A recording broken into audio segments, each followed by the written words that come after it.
This video will focus on the learning target. I can describe the process of ionic bonding. So to understand ionic bonding, you have to know what a bond is in the first place. Again, it's that electrostatic force of attraction holding atoms together, so something between a positive and a negative charge. What we find in life is that nature tends to default to bonds, and part of the reason is nature is lazy. And when two atoms come together and are attracted to one another, they release energy in terms of stability. So bond energy is that energy that's released, and you'd have to put that energy back in to force them back apart. As nature is lazy, we tend to leave it. So remember, when we talk about bonding, we're talking about what really happens. And it turns out that there's just a degree of stability when two atoms come together in terms of getting that full S2P6. How do they make a bond and what type of bond when it comes to ionic versus covalent? Depends on the atomic relationship and what's happening with their outer electrons. So when it comes to ionic bonding, here are a whole bunch of different representations of it. Ionic bonding is a transfer of electrons. So you literally have one atom giving up electrons and one atom taking on electrons. By doing that, one becomes a cation, one becomes an anion, and now the electrostatic force of attraction is literally between a positive ion and a negative ion.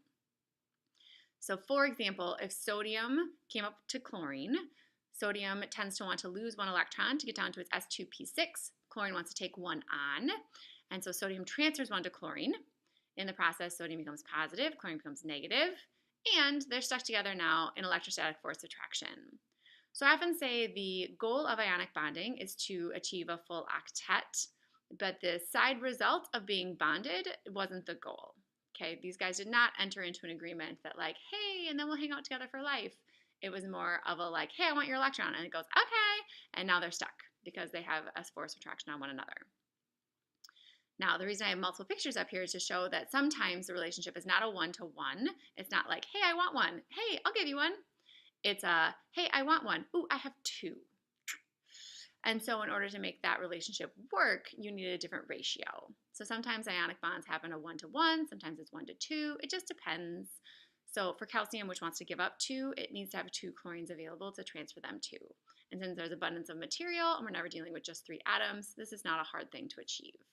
So ionic bonding is a transfer of electrons from the outer energy level based on common ion charges. So the atoms will donate or take out electrons until they get down to their S2P6. Why? Because that's what nature finds is stable. 8 electrons, that octet rule. Things are gaining and losing in order to get to 8. Okay. Specifically then, what atoms do this? Well, the way it really works is not just a desire, right? I want 2, you want to give up 1. It's really about the force of attraction on that nuclei. So if something's not holding onto its electrons very tightly, something with low ionization energy, and it comes in contact with something with really high electronegativity, something that's pulling really well, you can have a full transfer of electrons. When we look at the table, the atoms that are tending to pull really well are our nonmetals, like our upper right of the table. And those ones that are easily able to give up electrons are our metals, right, our lower left. So specifically ionic bonding then happens, we say, between a metal and a nonmetal, and they form salts. That's it about the concept of how ionic bonding happens. Have a nice night.